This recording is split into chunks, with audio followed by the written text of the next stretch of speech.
belly weight that just won't move, sugar cravings that hit hard by 3 p.m., energy crashes after you eat, and labs that come back normal. If that's where you are, you're not failing. Your body is sending a signal. Today, I'm going to show you 5 ways to lower your insulin resistance and the one shift that can start steadying your blood sugar fast. These 5 steps work like a sequence, and that sequence is what most women never get. Hi, I'm Julie, a registered nurse with autoimmune issues who has spent over 20 years in integrative and functional healthcare. Now, before we get into the steps, here's the pattern behind all of it. Here's the pattern you need first. Insulin resistance isn't just about sugar. Insulin moves glucose from your blood into your cells, but when cells stop listening, your body pushes out more insulin and starts holding on.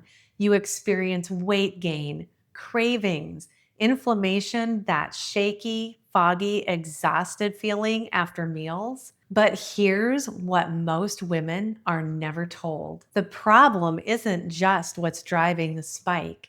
It's that your cells have lost the ability to respond even when the signal is there. A mineral deficiency, common in autoimmune women, flying completely under the radar. The first step isn't removing something, it's giving your body what it's been missing. This is not a willpower problem, it's a physiological gap, and it can be addressed. And the 5 steps I'm about to walk you through address that gap directly. Let's start with the one nobody else starts with. Step number 1, replenish magnesium. This is not where anyone starts with blood sugar. That's why I'm starting here. Most women are never told their cells literally cannot respond to insulin without adequate magnesium. Cannot respond without it. Magnesium activates the receptor that moves glucose into your cells. When it's low, that receptor goes quiet. Your body compensates by producing more insulin.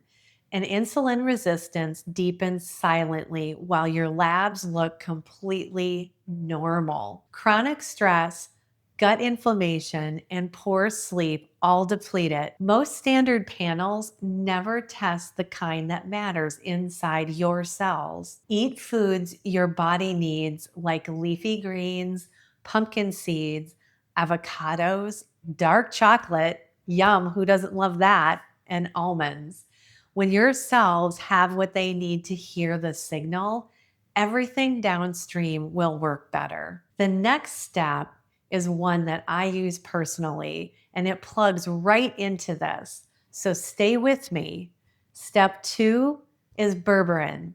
Berberine is one of the most researched compounds in functional medicine for supporting healthy blood sugar and insulin sensitivity. But it's a support tool, not a rescue. If you take diabetes medication, blood sugar medication, or blood thinners, talk with your provider first before taking anything new. For me personally, this made a real difference. I say that as someone who has lost 95 pounds and has kept it off for over a year. It wasn't the only tool, but it was one of them. I'll leave what I personally used linked below. But understand it's one layer inside a bigger strategy, not the whole picture.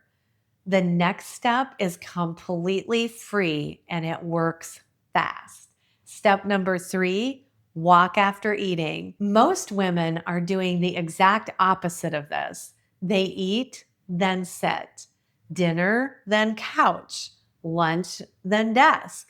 But when you move after eating, you give glucose somewhere to go. Your muscles pull glucose out of your bloodstream and use it for energy. This is not about burning calories. This is blood sugar disposal. A 10-minute walk after a meal is not punishment. It's a signal for your body to use the fuel it has. Walk outside, walk in the house, clean the kitchen, fold your laundry standing up. The point is not intensity. The point is timing. Walking uses the glucose that's already there.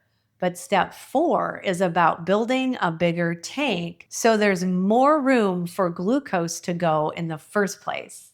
Step number 4, build your muscle. This is the step women after 40 cannot skip. Muscle stores glucose and muscle uses glucose.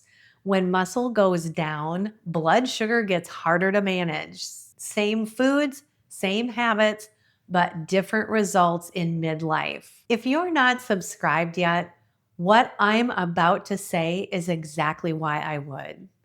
Women keep trying to shrink their body when their body needs to be strengthened. More muscle, more protein, not more self-punishment. 2 to 3 days a week is a great goal. If you crash after exertion, start smaller. 5 minutes, one set, more recovery. That's not weakness, that's wisdom. The question isn't how hard you can push, it's what signal your body can safely respond to today. And here's the thing that quietly undermines every single one of those steps. If you skip this last step of the sequence. Step number 5 is protecting your sleep. This one surprises most women. Poor sleep is one of the fastest ways to tank insulin sensitivity overnight.